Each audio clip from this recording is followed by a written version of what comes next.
It's always good to talk to Hilton Head Island Emergency Management Coordinator Tom Dunn, especially when all our trees are upright and there are no warnings on the immediate horizon. Tom, welcome aboard. The town has been designated storm ready and tsunami ready. By whom and why? Sure. The Storm Ready and Tsunami Ready are both designations from the National Weather Service, and we make an application through the National Weather Service Charleston. The town originally became Storm Ready. We got that designation in 2015, and then we're just redesignated this month in 2018. Well, what's that mean?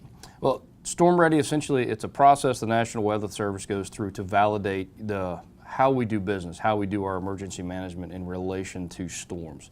They have a set criteria that we provide them the documentation for that, and then they actually come do a site visit. They come to the town and look at things like our 24-hour warning point, our 911 center. They look at our emergency operations center. They look at how we send and receive information, and all that's packaged together to get that storm ready designation. That's pretty terrific. Now, tsunami designation, that's the one word I have not yet heard applied to us before. Sure. Is that a possibility?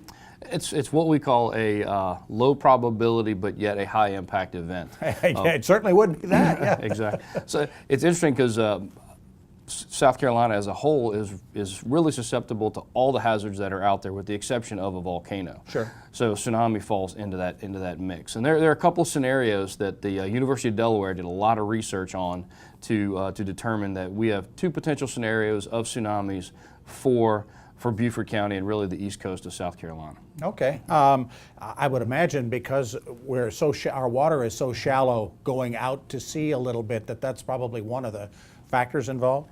It does impact the scenario for sure, and it actually the way I read the data, it actually helps us a little bit because of that flat area coming into the coast. The nice thing about the scenarios that they've run is our risk area is relatively close to the coast. With the exception of a little bit of area in sea ponds, if we do have a tsunami in our area, getting off the beach and getting up is your best option. So off the beach and up to the second floor of a building. All right, let's forget tsunamis for a while. Sure. Because we got other things I'm sure that are going to be more impactful after the last couple of years. What are you hearing? What are you feeling? What's kind of the state of mind of the folks who are watching the Atlantic Ocean for bad stuff to happen? Sure, I would say cautiously optimistic, maybe a good way to explain that.